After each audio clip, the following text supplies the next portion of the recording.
The evening started like so many others, with Amanda bustling around the house, a whirlwind of controlled chaos. She was arranging flowers, tweaking the lighting, and obsessing over every tiny, insignificant detail with the laser focus of a field marshal preparing for a major offensive. She loved hosting parties. She always had. It was her theater, her stage, and our immaculate, magazine-ready home was the perfect set. These events were her way of showing off, of course.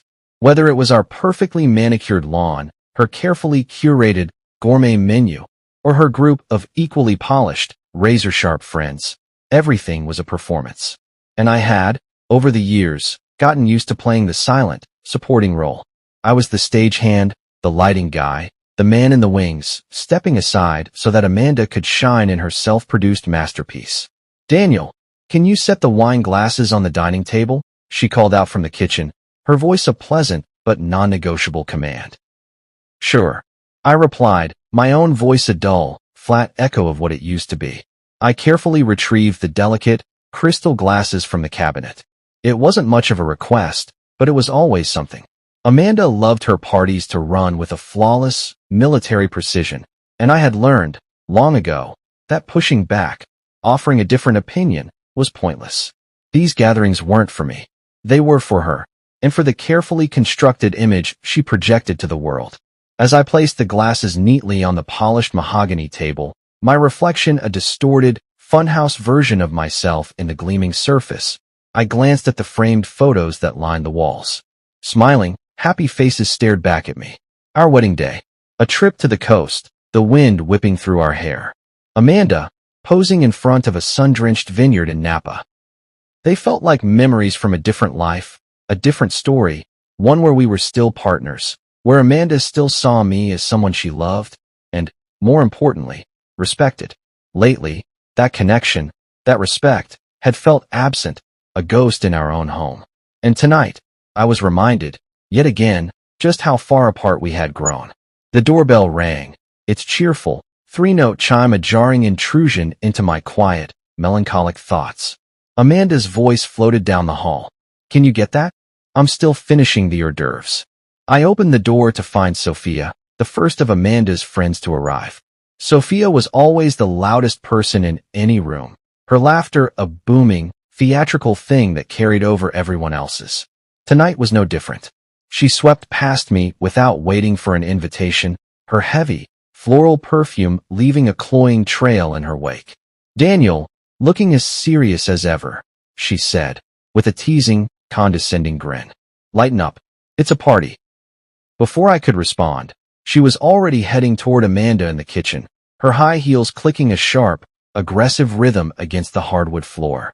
The two of them exchanged air kisses and launched into a rapid-fire conversation about something insignificant that was, to them, clearly the most riveting topic in the world. Over the next hour, the house filled with the rest of Amanda's friends. Rachel, Claire, and Vanessa. All of them perfectly dressed, perfectly poised, and perfectly ready to dominate the evening. The laughter started almost immediately, a cascade of high-pitched, self-satisfied giggles that echoed through the house, a sound that, to me, had begun to sound like the chattering of birds of prey. I stayed on the edge of the gathering, a silent, dutiful satellite, offering drinks and replenishing snacks, playing the role of the good husband I was expected to be. "Daniel," Amanda called from the living room, her voice a sharp, bright command. She was holding a glass of white wine, a small, knowing smirk playing on her lips. "Come join us for a bit. Don't just stand there like a waiter." Her words, meant to be playful, stung more than I cared to admit. But I forced a smile, a grim, muscular effort, and stepped into the circle of women, into the lion's den. As soon as I sat down, I could feel the energy in the room shift. The casual, light-hearted chatter took on a sharper, more pointed edge. The laughter grew louder, a little too loud. It was as if a spotlight had been turned on me, and I was the unprepared, opening act in their cruel, private comedy routine. It started small, with Rachel, a woman whose smile never quite reached her cold, appraising eyes, commenting on my shirt. "Daniel, do you always wear the same thing? I swear, I've seen that shirt every time I've been here." "Consistency is key," I said lightly, trying to deflect, to not let them see that her words had landed a small, sharp dart in my already bruised ego. "Oh, come on," Sophia chimed in, her voice booming. "It's a party, not a board meeting. Live a little." The group erupted in a fresh wave of laughter, and Amanda, my wife, didn't hesitate to join in, her own laughter a bright, clear, and utterly devastating note in the chorus. I tried to laugh it off, to play along. But the cracks in my own carefully constructed facade were starting to show. They weren't just teasing. They were mocking me. And Amanda, my wife, my partner, was right there with them, leading the charge. As the evening wore on, the comments grew bolder, more direct. They joked about my job, about how boring it must be to sit at a desk all day, to deal in the dry, unglamorous world of software and code. They joked about my lack of a social media presence, calling me a dinosaur and a hermit. And then, Amanda shared an embarrassing story about me from years ago, a story I had told her in confidence, in the quiet, sacred space of our bedroom. A story I had trusted her with. As she told it, embellishing the details for maximum comedic effect, I felt the last, tattered shred of my dignity slipping away. Sophia leaned back in her chair, swirling the wine in her glass, a picture of smug, predatory satisfaction.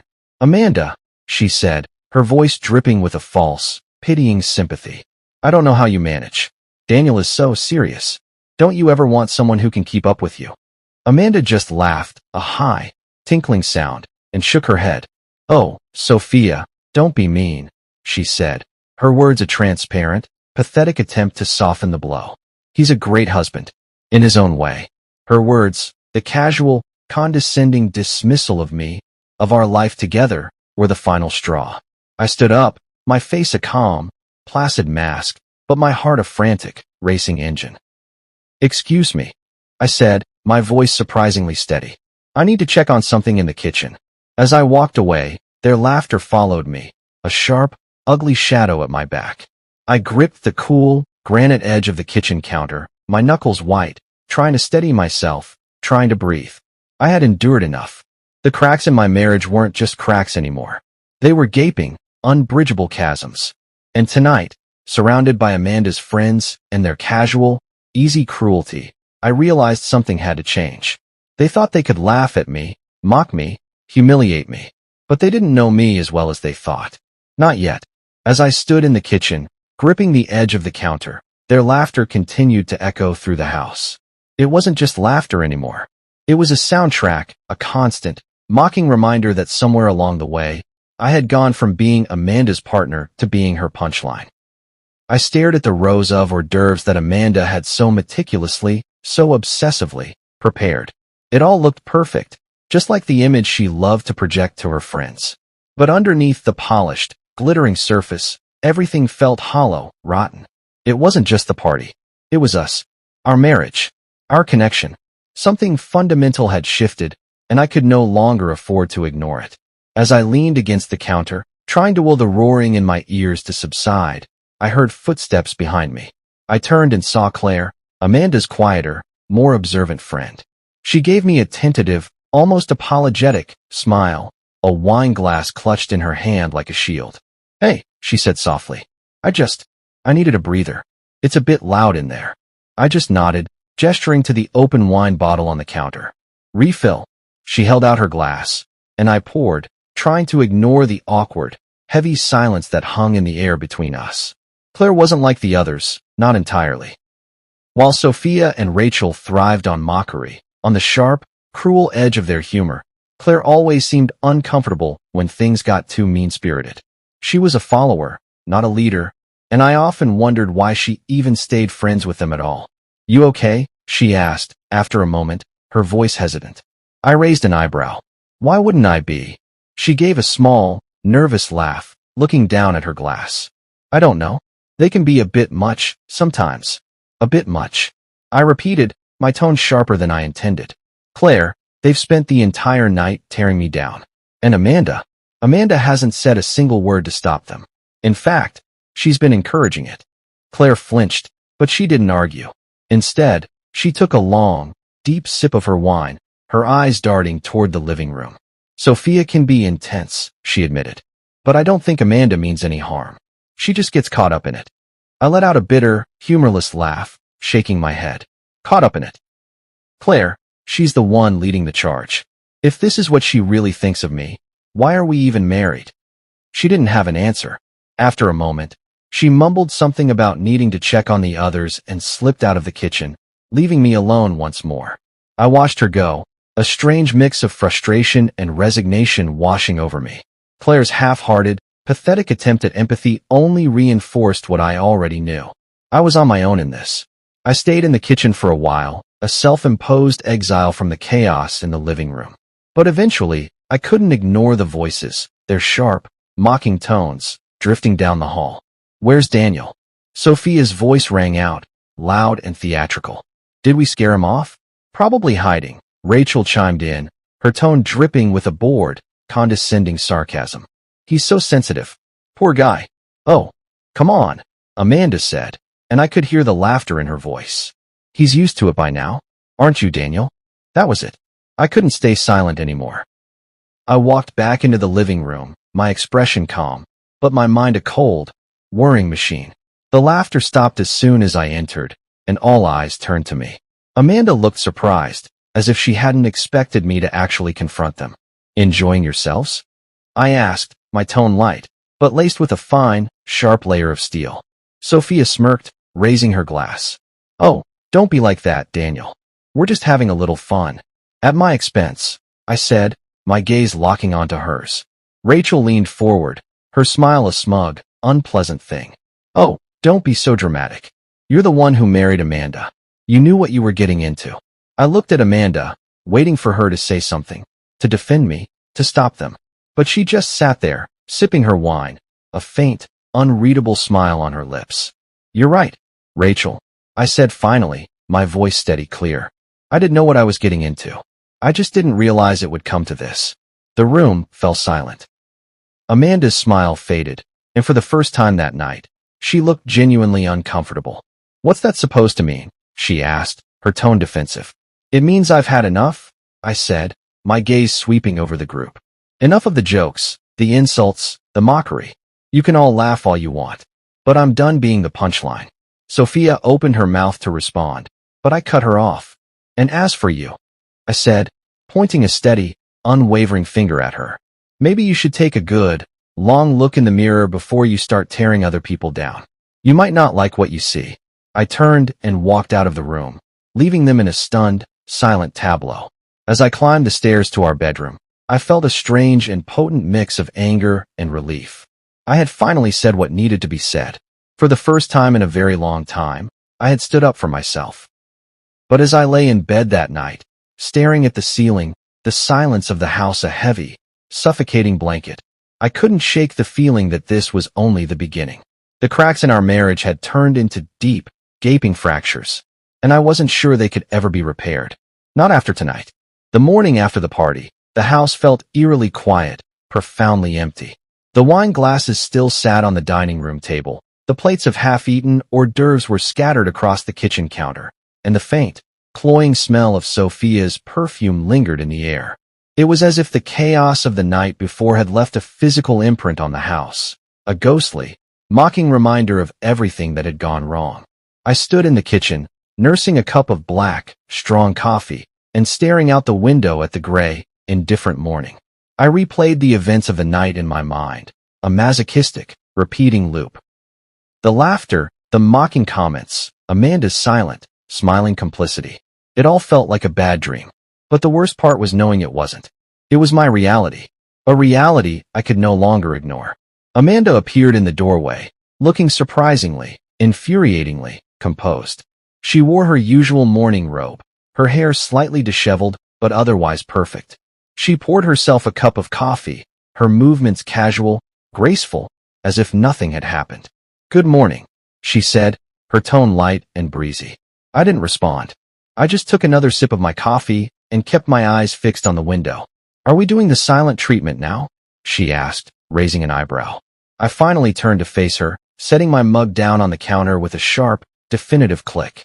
Do you even realize what happened last night? She frowned, tilting her head. What are you talking about? I let out a bitter, humorless laugh. I'm talking about you and your friends. The way you all tore me apart for hours. The way you sat there and laughed while they humiliated me. Her expression shifted, a quick, almost imperceptible flicker of guilt that was immediately replaced by a mask of defensiveness and annoyance. Oh, come on, Daniel. You're being dramatic. It was just some harmless fun. Harmless fun, I repeated, my voice finally rising, the last of my control beginning to fray. Amanda, they insulted me, they mocked me, and you encouraged it. How is that harmless? She just rolled her eyes, setting her coffee down. You're overreacting. They didn't mean anything by it. That's just how they are. And what about you? I shot back. Is that just how you are now too? The kind of person who lets her friends mock her husband. Her face flushed with a sudden, hot anger. Don't you dare turn this around on me. You've been distant for months, Daniel. You barely talk to me. You're always working, and when you're not, you're just sitting in silence. What do you expect me to do? Pretend everything's fine. I stared at her, stunned. So this is my fault now? You're blaming me for your behavior. I'm saying you don't make it easy, she snapped. You've been so boring lately. No excitement. No passion. Sometimes, I feel like I'm living with a roommate, not a husband. Her words hit me like a punch to the gut. I wanted to argue, to defend myself. But the truth was, she wasn't entirely wrong. Things hadn't been the same between us for a long time. But instead of addressing it, instead of trying to fix it, I had withdrawn, burying myself in my work and avoiding the growing, silent distance between us. I took a deep breath, trying to steady my emotions. You're right, I said finally, my voice quiet. Things haven't been great between us. But instead of talking to me about it, you decided to humiliate me in front of your friends. Do you have any idea how that felt? Her anger seemed to falter, and for a moment, just a moment, I thought I saw a flicker of genuine regret in her eyes. But it was gone as quickly as it came. I didn't mean to hurt you, she said, her voice softer now. It just got out of hand. I just shook my head, feeling the full, crushing weight of her words. That's not good enough, Amanda. You can't keep brushing this off like it doesn't matter. It does matter. We do. She didn't respond. She just looked down at her coffee, avoiding my gaze. The silence stretched between us, heavy and suffocating. I wanted to believe that she cared, that she understood the depth of the damage she had done. But her silence told me otherwise. After a long, silent moment, I turned and walked out of the kitchen, leaving her standing there. I needed space. I needed time to think about what came next. Because one thing was clear. Something had to change. I couldn't keep living like this, in a marriage that felt more like a battleground than a partnership.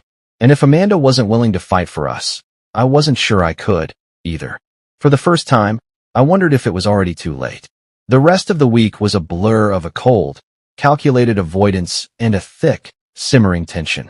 Amanda and I hardly spoke, navigating around each other in our own home like two strangers sharing the same, hostile space. When we did exchange words, they were brief, transactional, and devoid of all emotion. Questions about groceries. Reminders about bills. The mundane, necessary logistics of a shared life, stripped of all warmth, all connection. I buried myself in my work, staying late at the office, using deadlines and projects as a shield, a convenient excuse to avoid going home. I told myself I needed the distraction, but the truth was, I wasn't ready to face the stark, ugly reality of our crumbling marriage. Amanda, on the other hand, seemed almost unbothered. She spent her evenings on the couch, her face illuminated by the cool, blue light of her phone, her laughter ringing out as she chatted with her friends, a bright, mocking reminder of what I was no longer a part of. One evening, I came home to find her sitting on the couch with Sophia. The sight of her, in my house, on my couch, made my chest tighten into a cold, hard knot. Sophia's presence was a slap to the face, a deliberate, calculated act of aggression, a reminder of that night's humiliation. She glanced at me as I walked through the door, her smirk as smug, as infuriating as ever. Daniel, she said, her voice dripping with a false, saccharine sweetness. So good to see you. We were just talking about you. I dropped my bag by the door, ignoring her tone. Lucky me. Amanda shot me a look, a warning, but Sophia just laughed, leaning back against the cushions. You know, Amanda tells me you've been working late a lot. Busy saving the world, huh? I didn't respond. I just walked past them, into the kitchen. I could hear their hushed, conspiratorial whispers behind me, followed by another wave of laughter. It took every ounce of my self-control not to turn around, not to say something. But I knew it wouldn't matter. They would just twist my words, my anger, into another joke, another punchline. As I stood in the kitchen, gripping the edge of the counter, I realized something. This wasn't just about Amanda anymore. It was about the profound, almost comical, lack of respect I commanded in my own home. How had it come to this? How had I allowed myself to become the silent, impotent target of their jokes, the sad, lonely observer in my own life? I poured myself a glass of water, the cold liquid doing little to cool the hot, simmering anger inside me. Just as I was about to head upstairs, to retreat to my own corner of the battlefield, Amanda walked in, her expression guarded. "What's with the attitude?" she asked, her arms crossed over her chest. I set the glass down and turned to face her. "What do you mean? You barely said 2 words to Sophia," she said, her tone accusatory. "She's our guest, Daniel. You could at least try to be polite." "Polite?" I repeated, my voice incredulous.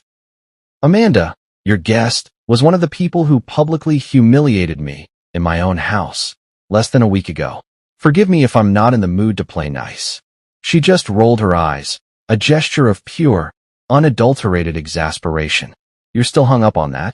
I told you it wasn't a big deal." "It was a big deal to me," I snapped. "But of course, you wouldn't understand that. Because you've been too busy laughing at my expense." Her face flushed with a sudden, hot anger. "You're acting like a child, Daniel. It's not my fault you can't take a joke." Her words, her casual, dismissive cruelty, hit me like a slap. But instead of lashing out, I took a deep, steadying breath, letting the silence stretch between us. "This isn't about taking a joke," I said finally, my voice calm, but firm. "This is about respect. Something you, and your friends, clearly have no concept of." Her eyes narrowed, but she didn't respond. "You want to keep laughing with them? Fine," I said. "But don't expect me to just stand here and let you treat me like this anymore." With that, I turned and walked out of the kitchen, leaving her standing there, her mouth slightly agape. I could feel her gaze on my back, but I didn't look back. I couldn't. Upstairs, I sat on the edge of our bed, my mind a chaotic, whirring machine. The cracks in our marriage weren't just growing. They were gaping, unbridgeable chasms. I thought about our early years together, the way she used to look at me, the way we used to laugh with each other, not at each other. Somewhere along the way, we had lost that connection, and I wasn't sure it was something we could ever get back. As I lay down that night, staring at the ceiling, one thought kept running through my mind. Something had to change. If Amanda wasn't willing to fight for us, I had to decide whether I was willing to keep fighting alone. Because this wasn't just about last week's party, or Sophia's smug, condescending comments. This was about respect, about dignity, and about whether there was anything left between us to salvage. The weekend came, but instead of bringing a welcome relief from the pressures of the week, it only served to amplify the cold, simmering tension in our home. Amanda had planned another social outing with her friends, a brunch at some trendy, new, overpriced restaurant. And while she didn't explicitly invite me, she left enough passive-aggressive hints to make it clear that she wanted me there. It felt like a trap, a way to pull me back into her world, not out of love or a desire for reconciliation, but out of a need for the appearance of normalcy, of a happy, united front. I decided to stay home. I wasn't in the mood to be the silent, brooding bystander while Amanda paraded her charm and let her friends tear me down again. Instead, I spent the morning cleaning the house, a futile attempt to clear my own head. But even the mundane, roaring act of vacuuming couldn't drown out the echo of their laughter from the last party. It lingered in the air, a bad memory that refused to fade. Amanda left around noon, a vision of casual, brunch-appropriate elegance, her perfume trailing behind her as she walked out the door. She didn't say goodbye. I didn't expect her to. The silence in the house, once she was gone, was deafening. I sat on the couch, flipping aimlessly through TV channels, unable to focus on anything. My mind kept drifting back to our argument in the kitchen, to the way she had so easily, so callously, brushed off my feelings, my pain, as if they didn't matter. It wasn't just hurtful. It was a stark, brutal reminder of how far we had drifted apart. Around mid-afternoon, my phone rang. It was Liam, my best friend. Liam had been my rock during these difficult, chaotic weeks, always ready with a beer, a sympathetic ear, and a dose of his signature blunt, no-nonsense honesty. "How's it going, man?" he asked, his tone casual, but concerned. "Same as always," I replied. "Amanda's out with her friends again." Liam sighed on the other end of the line. "You know," he said, "at some point, you're going to have to ask yourself if this is really worth it." I rubbed my temples, feeling the familiar, dull throb of a tension headache begin to form. "What do you mean?" "I mean," he said, his voice firm, "you've been bending over backwards for years, Daniel. Always putting her first. Always playing the good, supportive husband. But what's she doing for you? Where's the respect? Where's the partnership?" I didn't have an answer. Liam continued, his voice steady, uncompromising. "You deserve better, man. If she can't see that, then maybe it's time to stop waiting for her to change." Liam's words stayed with me long after we had hung up. I couldn't shake the feeling that he was right. I had been holding on to the idea of who Amanda used to be, the ghost of the woman I had fallen in love with, hoping that she would, by some miracle, magically revert to her old self. But the truth was, people change. And sometimes, they change in ways that leave you behind. As evening approached, I decided to go for a walk. The crisp, cool air felt refreshing, and for the first time in days, I felt a sense of clarity. I wandered through the park, watching families play with their kids, couples strolling hand in hand, joggers passing by with their headphones in, lost in their own worlds. It was a stark, painful contrast to the chaos of my own life, and it made me realize just how much I had been neglecting myself. When I returned home, Amanda was already back. She was sitting on the couch, her face illuminated by the cool, blue light of her phone, a half-empty glass of wine on the coffee table beside her. She glanced up as I walked in, her expression unreadable. "You were out," she said, her tone neutral. It wasn't a question. "Yeah," I said simply, kicking off my shoes. "Went for a walk." She just nodded, her attention already returning to her phone. The lack of engagement, of curiosity, stung. But it also confirmed what I had been feeling all day. We were living in two separate, parallel worlds, and neither of us seemed willing or able to bridge the gap. I sat down in the armchair across from her, the silence stretching between us. Finally, I spoke. "Amanda," I said, "do you even want this to work?"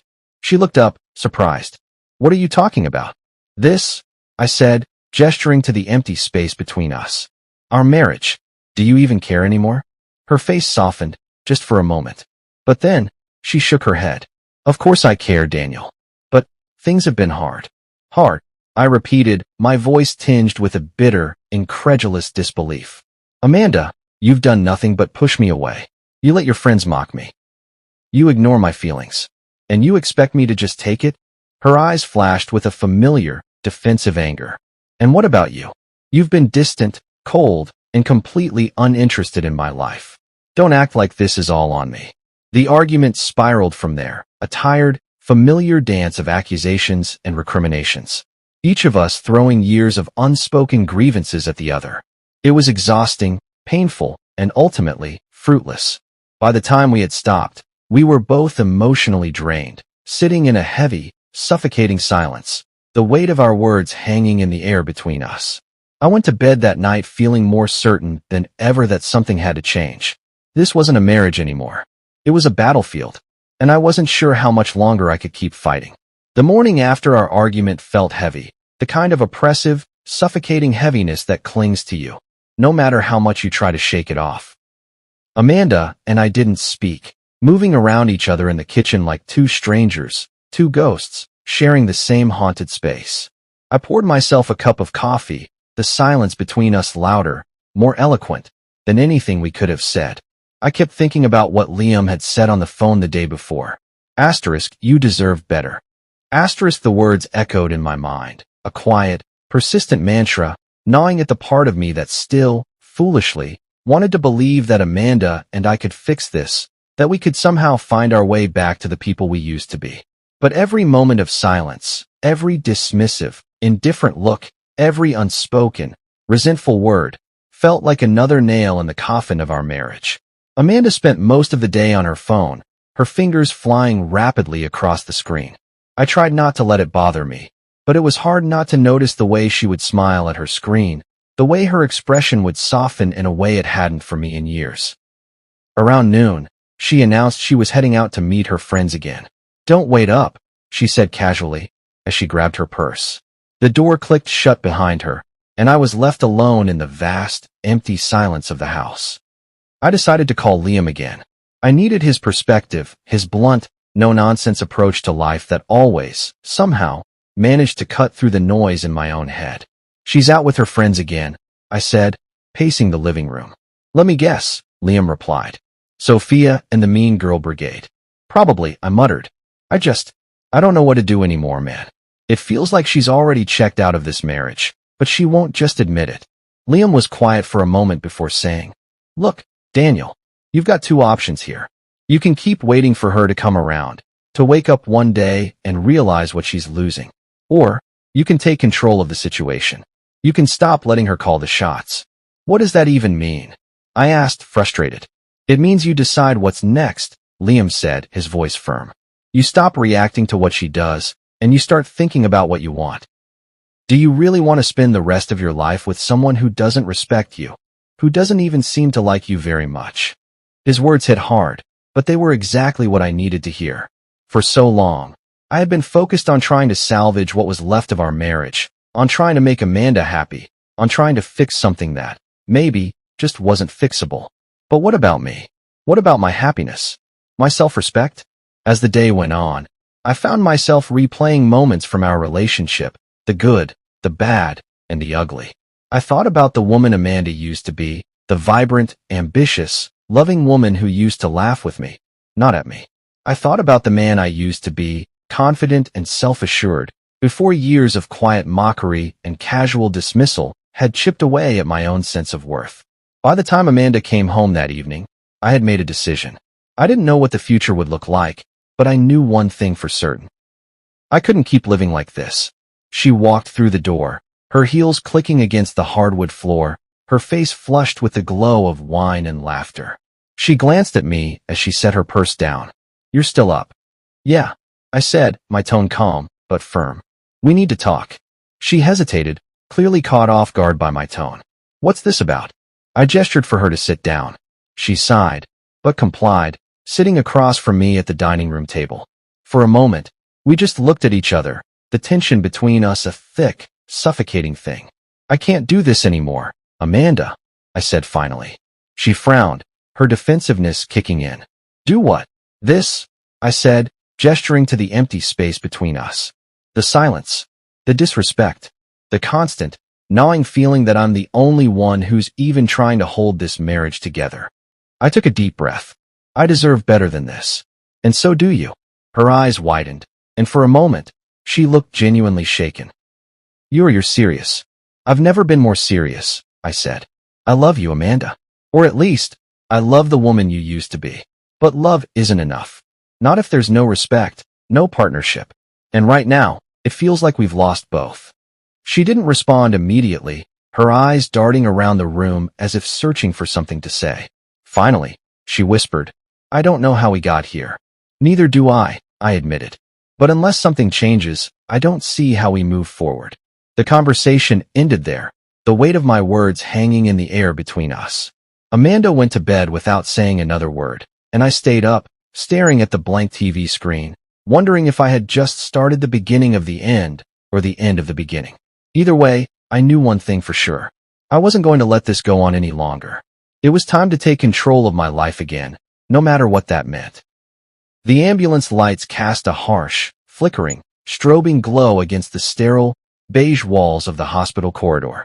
I sat on an uncomfortable, unforgiving plastic chair, the cold seeping through my thin shirt. Amanda paced back and forth in front of me, her high heels clicking in incessant, frantic rhythm on the linoleum floor. Her eyes were red-rimmed, whether from genuine worry or something else, I couldn't tell. "How could this happen?" she muttered, more to herself than to me. They were fine 1 minute, and then, collapsing the next. I just looked up at her, my own expression carefully, deliberately, neutral. "I'm sure the doctors will figure it out." She shot me a quick, scrutinizing glance. "You were in the kitchen most of the night. Did you notice anything unusual?" "Unusual like what?" I asked calmly. She hesitated, then shook her head. I don't know. Never mind. Before I could respond, a doctor approached us, flipping through a chart. Mr. and Mrs. Thompson? We both stood up. Yes, that's us, Amanda said hurriedly. How are they? Your friends are stable now, the doctor assured us. They experienced severe, acute allergic reactions. But we were able to administer treatment in time. Allergic reactions? Amanda repeated, confusion clouding her features. To what? We're still running some tests, the doctor said. But initial indications point to a significant exposure to a specific allergen. Shellfish, to be exact. Shellfish? Amanda looked baffled. But none of the dishes had shellfish. And as far as I know, none of them are allergic. The doctor just nodded. Allergies can develop unexpectedly. Has there been any recent changes in their diets or their environments? Amanda glanced at me, then back at the doctor. I don't think so. We all ate the same food. We all drank the same wine. Why would only they react? That's what we're trying to determine, the doctor said gently. We'll keep you updated as soon as we know more. He walked away, leaving us in a thick, heavy silence. Amanda turned to me, her eyes searching my face. This doesn't make any sense. I just shrugged slightly. Sometimes, things happen without a logical explanation. She narrowed her eyes. You seem awfully calm about all of this. I met her gaze, my own expression even, unreadable. Would you prefer I panic? She opened her mouth to say something, but was interrupted by the sound of raised, angry voices down the hall. Sophia, Rachel, and Claire were being wheeled out of the emergency room, toward private rooms. Despite their weakened states, they seemed agitated. Amanda rushed toward them, and I followed at a slower, more deliberate pace. As we approached, I could hear snippets of their conversation. I don't understand how this happened, Rachel was saying weakly. This is all too convenient, Sophia added, her eyes flickering toward Amanda. Claire just looked between them, her expression conflicted. Maybe it was just an accident. Sophia scoffed. An accident that only affects the three of us. Please. Amanda reached them, forcing a bright, concerned smile. I'm so glad you're all okay. I was so worried. Sophia fixed her with a cold, hard stare. Were you, Amanda? Amanda recoiled slightly. What does that mean? Rachel chimed in, her voice strained. We just find it odd that you insisted on pouring all the drinks yourself. And then, this happens. I watched the exchange silently, noting the cracks, the deep, gaping fractures that were forming in their tight-knit, impenetrable group. Are you implying that I had something to do with this? Amanda asked, her voice incredulous. Sophia just raised an eyebrow. Can you blame us for wondering? Amanda looked over her shoulder at me, her own eyes a mixture of confusion and a dawning, horrified fear. I just held her gaze, offering no reaction, no comfort. Why would I ever harm you? She pleaded. You're my best friends. Claire sighed. Maybe not harm, Amanda, but you've been distant lately. We've all noticed it. Rachel nodded. Ever since things with Daniel started getting complicated. Amanda's face paled. This is ridiculous. You're my friends. Friends who mocked my husband. In our own home. I said quietly, stepping forward. They all turned to look at me. Sophia's eyes flashed with a familiar, dismissive anger. Oh, so now you're playing the victim? I felt a surge of irritation, but I kept my voice steady. No, just stating a fact. Amanda put a hand to her forehead. This is getting out of hand. We need to focus on finding out what happened. Sophia leaned back against her pillow, a faint, cruel smirk on her lips. Maybe you should look closer to home. Before Amanda could respond, a nurse intervened, her tone firm. I'm sorry, but the patients need to rest now. We stepped back as the nurses guided the beds into individual rooms. Amanda stood there, staring at the closed doors, her shoulders slumped in defeat. Let's go, I suggested softly. She turned to me, her eyes glistening with unshed tears. They're blaming me, Daniel. My own friends. They think I did this. I hesitated, choosing my words carefully. Why do you think that is? She frowned. What are you implying? I'm not implying anything, I said. But perhaps they don't trust you as much as you thought they did. She looked away, wrapping her arms around herself. First you, now them. It's like everyone is turning against me. I just sighed. Amanda, maybe this is an opportunity. A chance to reflect on how we've all been treating each other. She just shook her head. I don't need a lecture right now. We walked back to the waiting area in silence. After a few moments, she spoke again, her voice barely above a whisper. Do you think I did it? I looked at her, surprised. Do you think I had something to do with their reactions? She repeated, her eyes searching mine. I considered her question. Did you? Of course not, she exclaimed. How could you even ask me that? I didn't, I pointed out gently. You asked me. She sank into a chair, burying her face in her hands. This is a nightmare. I sat down beside her. Amanda, maybe it's time we both start to reassess some things. She peeked at me through her fingers. Like what? Like our relationships, I said. With each other. And with others. She just sighed deeply. I never wanted any of this. Neither did I agreed. Just then, her phone buzzed. She glanced at the screen and grimaced. It's Vanessa. She's heard about what happened. I just nodded. You should probably update her. She stood up. I need some air. As she walked away to take the call, I leaned back in my chair, closing my eyes.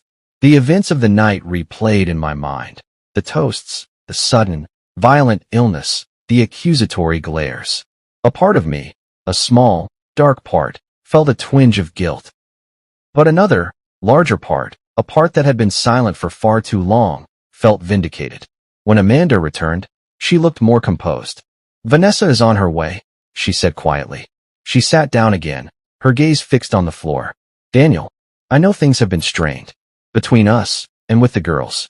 Maybe we all needed a wake-up call. I looked at her thoughtfully. What are you saying? Maybe it's time I distance myself from them, she admitted. And maybe we can work on us. I raised an eyebrow. You think it's that simple? She shook her head. No, but it's a start. I considered her words. Perhaps. As we sat there, side by side, yet worlds apart, I realized that the night's chaos might have been the catalyst we so desperately needed. Whether it would bring us back together or push us further apart remained to be seen. But one thing was certain. The foundations of her friendships and of our marriage had been shaken. And whatever happened next would depend on the choices we both made. The ride home from the hospital was painfully, profoundly silent. Amanda sat in the passenger seat, her body rigid, staring out the window at the dark, passing streets. Her arms were crossed tightly over her chest. I glanced at her every so often, wondering if she was reliving the same, chaotic scenes I was. The ambulance lights, the hiss of the oxygen masks, the quiet, venomous accusations in Sophia's words. I could see the tension in her jaw, the way her hands clenched and unclenched in her lap. She wasn't used to being on the defensive, especially not with her closest, most loyal friends. They think I did it, she said suddenly, breaking the heavy silence. Her voice was quiet, but I could hear the anger, the disbelief, bubbling just beneath the surface. I kept my eyes on the road. Do they? She turned to me, her expression a mixture of hurt and a deep, simmering frustration. Don't pretend you didn't hear them. They practically accused me of poisoning them. I just sighed. They didn't accuse you outright, Amanda. They're just questioning things. Questioning things? She snapped. They think I intentionally hurt them. Do you have any idea how humiliating that is? I tightened my grip on the steering wheel. Maybe now you know how I felt, I said, my voice quiet, but firm, when they humiliated me, in front of everyone, in my own home. Her mouth opened, but she closed it quickly, as if she didn't know how to respond. For once, she didn't have a quick, witty retort, or a dismissive, condescending laugh. Instead, she leaned back in her seat and stared out at the passing streetlights. When we got home, she went straight to the bedroom without a word. I stayed in the living room, pouring myself a large, neat whiskey, and trying to make sense of the night's events. The accusations, the glares, the mounting, toxic tension. It was like watching a house of cards, which I had always known was precariously built, finally, spectacularly, collapse. And while I couldn't ignore the chaos it had caused, a part of me, a dark, shameful part, felt a grim, undeniable satisfaction. Her friends, so quick to mock me, so eager to close ranks, had turned on each other, on her, at the first sign of real trouble. It was ironic, really. They had always acted like they were untouchable, a perfect, impenetrable circle of confidence and camaraderie. But now, their trust was fractured, and Amanda was caught in the crossfire. The next morning, she emerged from the bedroom, looking tired but determined. She sat across from me at the kitchen table, her hands folded neatly in front of her. "I've been thinking," she said, her tone cautious. I just raised an eyebrow. "About what?" "About everything," she replied. "About last night. About us. About my friends. I don't know how we got here." I leaned back in my chair, studying her. "Do you really not know? Or have you just been ignoring it?" She flinched at my words, but she didn't argue. "Maybe I have been ignoring it," she admitted.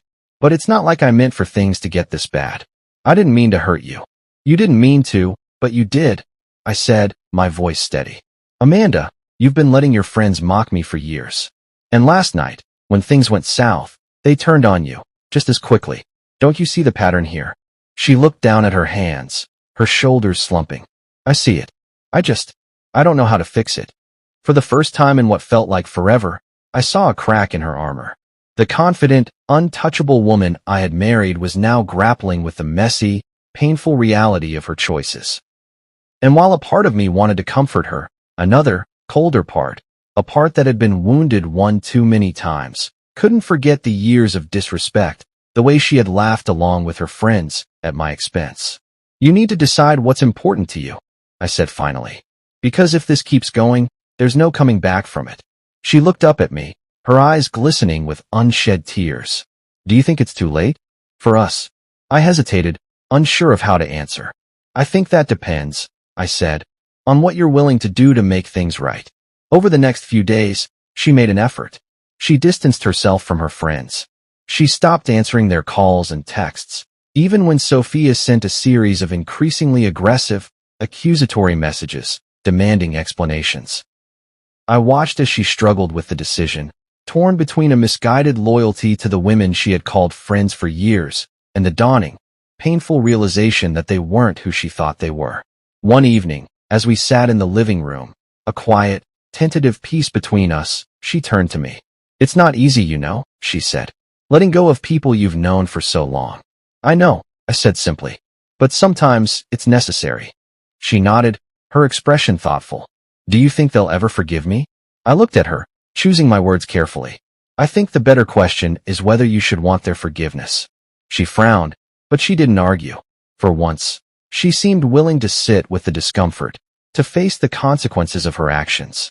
The cracks in her friendships were growing deeper, and she was beginning to see the true cost of her choices. Whether it was enough to repair the profound, structural damage between us, that remained to be seen. But for the first time in years, I felt a flicker of hope. A small, fragile, but undeniably present hope that maybe, just maybe, we could find a way forward. Together.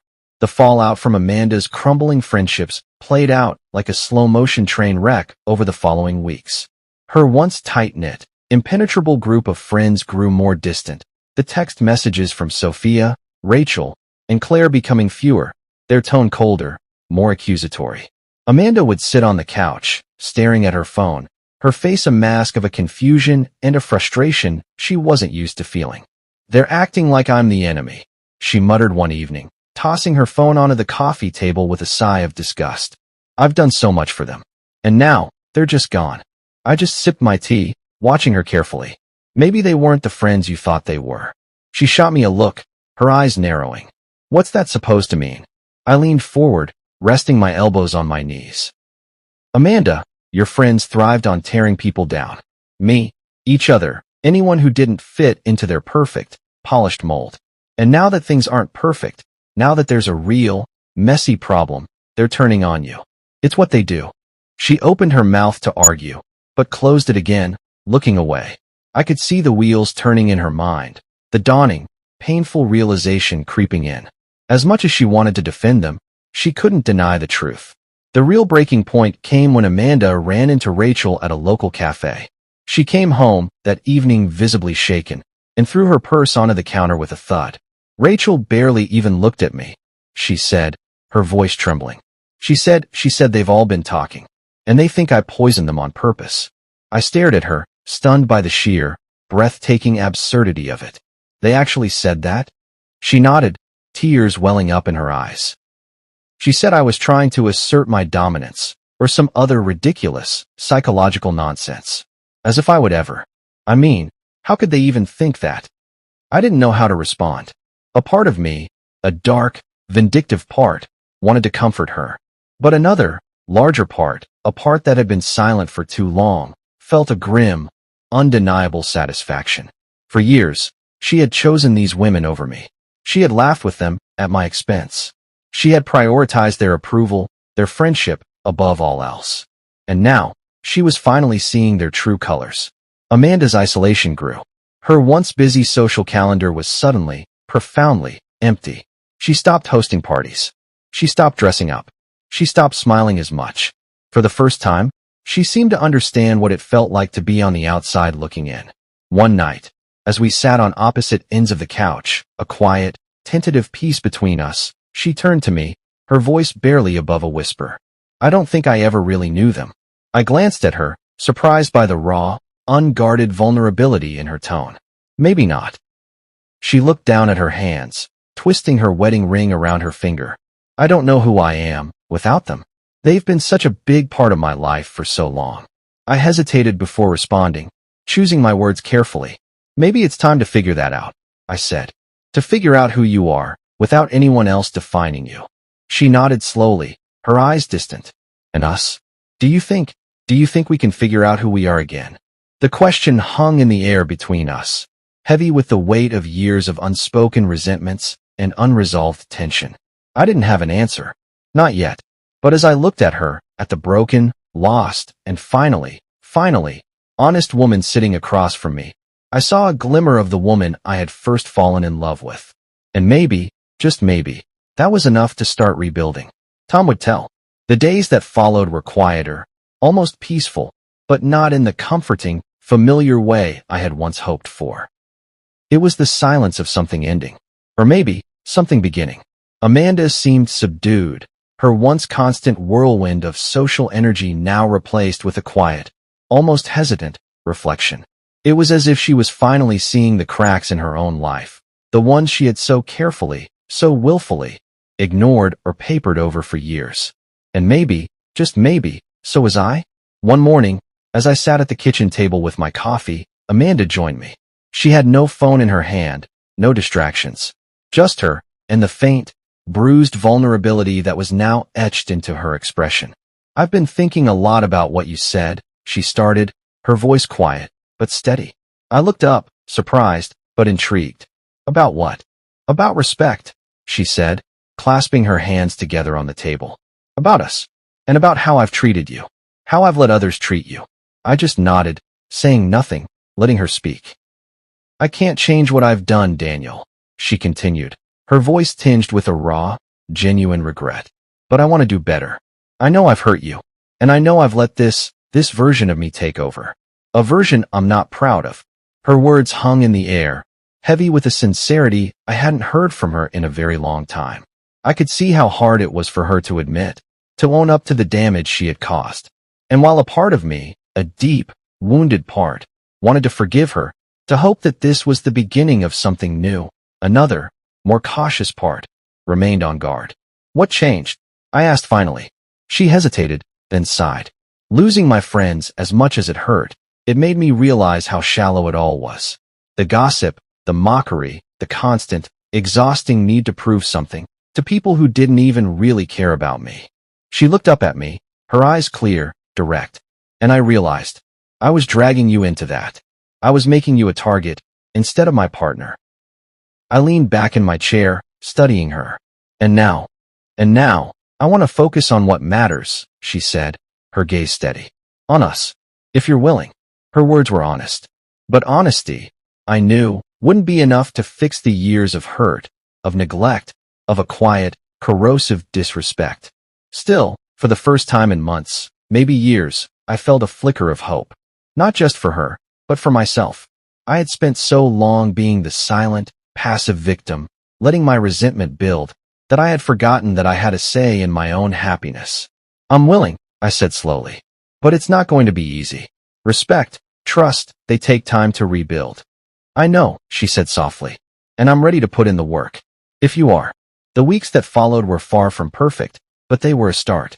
Amanda distanced herself from Sophia and the others completely, focusing instead on her own therapy and on the slow, painful process of rebuilding the life she had so nearly destroyed. I joined her in therapy, not just for us, but for myself. I needed to find my own voice again, to learn how to stand up for myself, without letting my own bitterness consume me. Slowly, tentatively, we began to reconnect. We talked more. We really talked about our fears, our mistakes, our hopes. It wasn't always easy. There were arguments. There were moments of doubt. But each small, hesitant step forward felt like a victory. One evening, as we sat on the porch, watching the sun dip below the horizon, Amanda reached for my hand. Her touch was tentative, as if asking for permission. "Thank you," she said quietly. "For what?" I asked, glancing at her. "For not giving up," she replied. "Even when I didn't deserve it." I didn't respond right away, just let her words settle. "Finally," I said, "we're not there yet. But we're trying. And that's what matters." She nodded, her grip on my hand tightening. And for the first time in a very long time, I felt something I thought I had lost forever. Peace. The road ahead wasn't certain. But for now, we were walking it together. And maybe, just maybe, that was enough.